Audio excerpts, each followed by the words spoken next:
Mummy जी, आपको अपनी बेटी पर तो भरोसा है, बहू पर नहीं। शाम का वक्त था, फ़ोन की घंटी बजी। रिया ने फ़ोन उठाया। फ़ोन की दूसरी तरफ से कोई परेशान महिला बताए जा रही थी। मैं क्या बताऊं तुम्हें, मेरी सास को मुझ पर बिल्कुल भी भरोसा ही नहीं है। अब क्या मुझे इस घर में सम्मान के साथ मेरा स्थान मिलेगा या फिर। रिया बोली, आप मेरी बात तो सुनिए। लगता है आपने रॉन्ग नंबर लगा दिया है। मैं आपकी परेशानियों को समझ सकती हूँ, पर मैं आपकी कोई मदद नहीं कर सकती।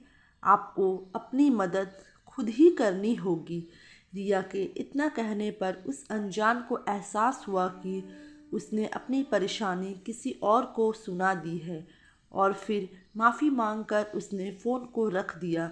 अनजान नंबर से आए फ़ोन ने मानो रिया को खुद से मिलवा दिया हो। वहीं बैठी रिया की सास ललिता जी बोली, बहू, क्या तुम्हारे मायके वाले का फ़ोन था जो इतने प्यार से बात कर रही थी? ज़रूर कोई उधर से मेरी शिकायत कर रहा होगा, तभी तुम हाँ में हाँ मिला रही थी। रिया मुस्कुरा कर बोली, काश कि आपको बेटी की तरह अपनी बहू पर भी भरोसा होता। आज कोई अनजान अपने दुख को बता रहा था तो लग रहा था मुझसे मेरा ही परिचय करवा रहा है। शायद दुनिया में मैं ही एक दुखी बहू नहीं हूँ। इतना कहकर वो चुपचाप वहाँ से चली गई। अगले दिन ललिता जी की बेटी बबीता का फ़ोन आया, तुम्हारी शादी की सालगिरह है, किसे बुलाना है किसे नहीं बुलाना यह निर्णय तुम दोनों का होना चाहिए। मुझे समझ में नहीं आता, तुम्हारे घर में किसी का जन्मदिन हो या पर्व त्यौहार, हर चीज़ में तुम्हारी सास क्यों आगे बढ़ चढ़ कर न्योता देती है, जबकि एक ढेले का काम तो करती नहीं है। सब कुछ तुमसे करवाती है और न्योता देने समय समय खुद आगे बढ़ जाती है। बड़ी चालाक है। बबीता बोली, अब क्या बताऊँ माँ, सच कहते हैं लोग, जो बेटी मायके में रानी बनकर रहती है और वही बेटी ससुराल आकर पानी भरती है। इतना करने कहने के बाद भी इतना करने के बाद भी खुश रहे तब ना, हर काम में नुक्स निकालती है। ऊपर से मेरी शिकायत मेरे ही पति से करती है। बता रही हूँ, इनके साथ रहना तो बहुत मुश्किल है। तभी कमरे में रिया आई और बोली, मम्मी जी, आपकी चाय बन गई है। ललिता जी ने फ़ोन को हाथों से दबाया और बोली, ठीक है, हॉल में टेबल पर रखो, मैं वहीं आ रही हूँ। रिया समझ गई कि वो नहीं चाहती है कि माँ बेटी की बात बहू सुने, तो वो चुपचाप वहाँ से चली गई।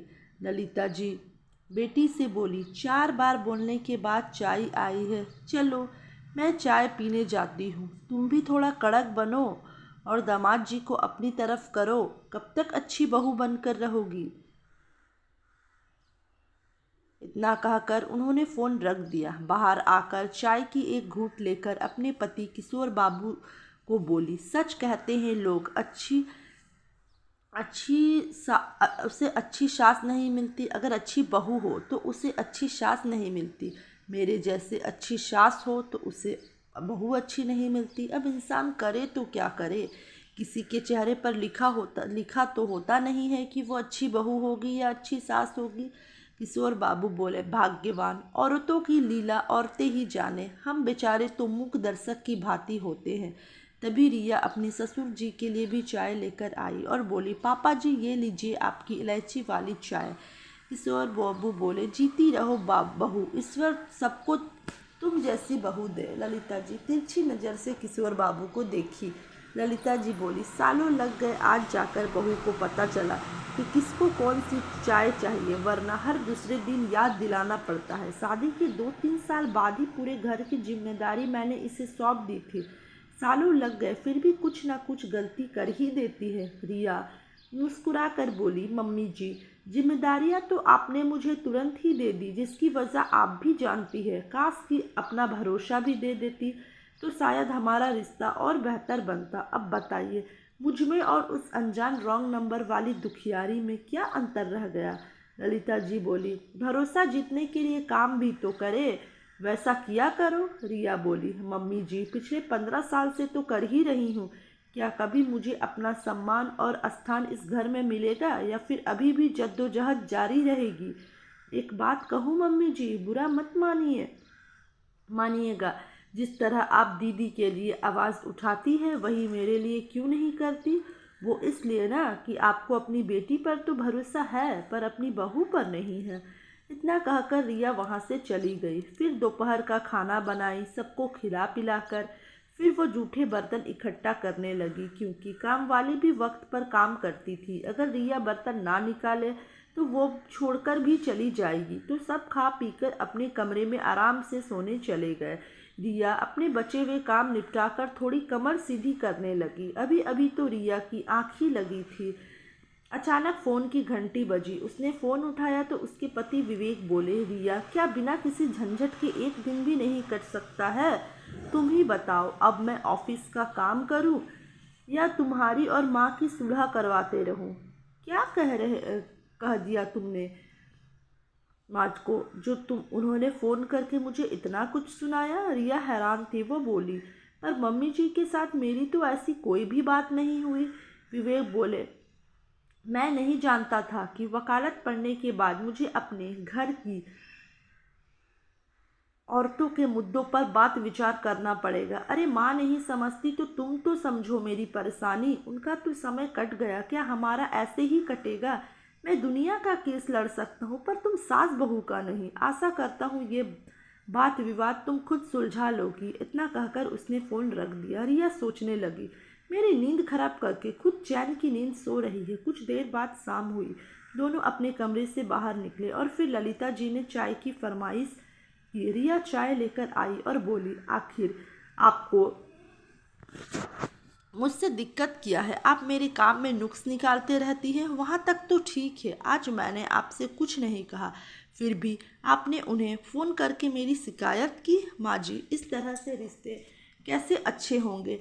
अब मैं कोई नई बहू नहीं हूँ। किशोर बाबू आश्चर्य से ललिता जी की तरफ देखने लगे तो ललिता जी बोली, रिश्ते अच्छे करने की बात ये करती है? अरे तुम तो हर रोज़ एक गलती करती हो और चाहती हो कि कोई टोके भी नहीं। रिया हंसकर बोली, मुझे मालूम ना था कि मेरी शादी के बाद मुझे सास नहीं एक मास्टरनी मिलेगी जो हर रोज़ मेरी क्लास लेगी। सास होकर जिम्मेदारियों का बोझ तो दे दिया परंतु एक छोटी सी चीज़ नहीं दे पाई, वो है भरोसा। बोलते हुए अपने कमरे में चली गई। शाम में जब विवेक आए तो ललिता जी को बोली, मैं तुम्हारी पत्नी को इतने सालों से सुधारते सुधारते तंग आ गई हूँ। सभी सगे संबंधी कहते हैं जिसकी सास इतनी समझदार हो उसकी बहू ऐसे कैसे हो सकती है। कहती है मैंने उस पर जिम्मेदारियों का बोझ डाल दिया है। विवेक बोले, मुझे इन सब झमेले से दूर रखिए, अब जो कुछ है आपस में दोनों निपट लीजिए। इतना बोलकर वो चले गए। रिया कोई भी काम करती थी तो ललिता जी बिना टोके उसका एक काम होने नहीं देती थी। हर चीज़ में नुक्स निकालना उसकी एक आदत सी हो गई थी। अब बच्चे भी बड़े हो गए थे तो हर बात पर टोका टोकी रिया को बुरी लगती थी। अगले दिन विवेक के घर से जाते ही वो फिर से शुरू हो गई। एक रोज़ रिया अचार बना रही थी और फ़ोन पर अपनी बहन से बात कर रही थी। ललिता जी वहाँ आई और बोली, फिर से उसी रॉन्ग नंबर वाली सखी से बात कर रही हो क्या? इतना कहकर उन्होंने उसके हाथों से सारा सामान ले लिया और बोली, तुम्हें तो कुछ आता ही नहीं है, इसे ऐसे नहीं इस तरह से किया जाता है। और सारा कुछ करके रख दिया और फिर खुद की तारीफ़ ही करने लगी। रिया फ़ोन रखी और बोली, मुझे तो लगता है जब मैं सास बन जाऊंगी तब तक आप मुझे सिखाती ही रहेंगी। कभी तो भरोसा करके देखिए, लड़ाई लड़ने से पहले ही आप मेरे हथियार मुझसे ले लेती है और फिर पूछती है कि जीत कर आई हो या हार के। ये तो नाइंसाफ़ी है। पास में बैठे किशोर बाबू हंसने लगे तो ललिता जी ने आंखें दिखाई।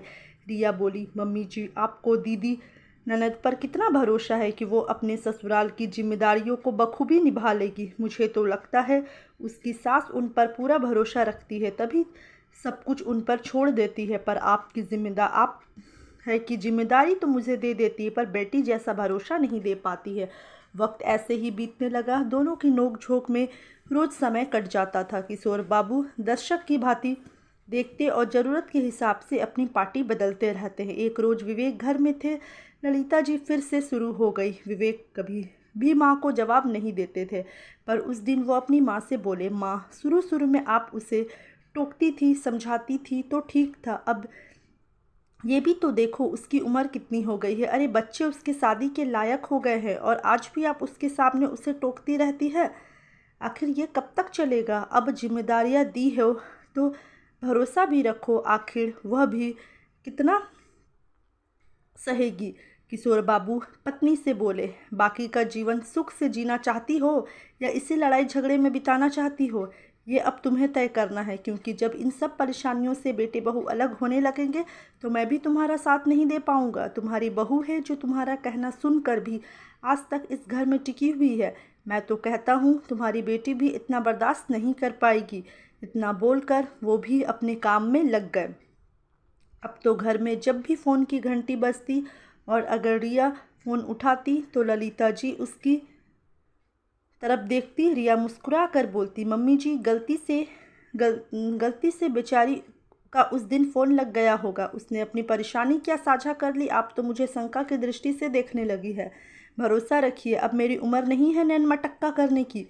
इतना कहकर मुस्कुराकर रिया उनकी हर बात को टाल देती थी।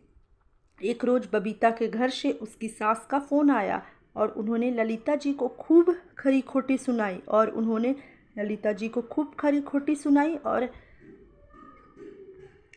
कहा, मैं अपनी बहू को अपने तरीके से संभाल लूँगी, आप कृपया करें और अपनी सलाह ना दें। मुझे भरोसा है ये आज ना कल सब कुछ सीख लेगी, परंतु आपके कहे हुए शब्दों के कारण ये मुझ पर भरोसा नहीं रख पाती है। आशा करूँगी आगे से आप ऐसा नहीं करेंगी। रिया ने आगे बढ़कर उनसे माफ़ी मांगी और सारी बात उसने ऊपर ले ली। यह देखकर ललिता जी बहुत हैरान हुई। कुछ दिन ललिता जी बहुत खामोश रही। बेटी का फ़ोन आता तो ज़्यादा कुछ नहीं कहती थी।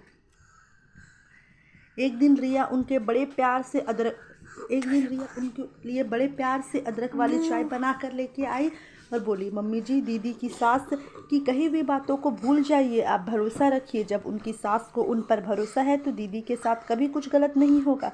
ललिता जी बोली, बहू, मुझे उसके लिए बुरा नहीं लग रहा है, मुझे तुम्हारे लिए लग रहा है। मैंने कभी तुम पर भरोसा नहीं किया, परंतु उस रोज़ तुमने मेरी गलती के लिए उनसे माफ़ी मांगी और सारा कुछ खुद पर ले लिया। मैं खुद को बहुत छोटा महसूस कर रही हूँ।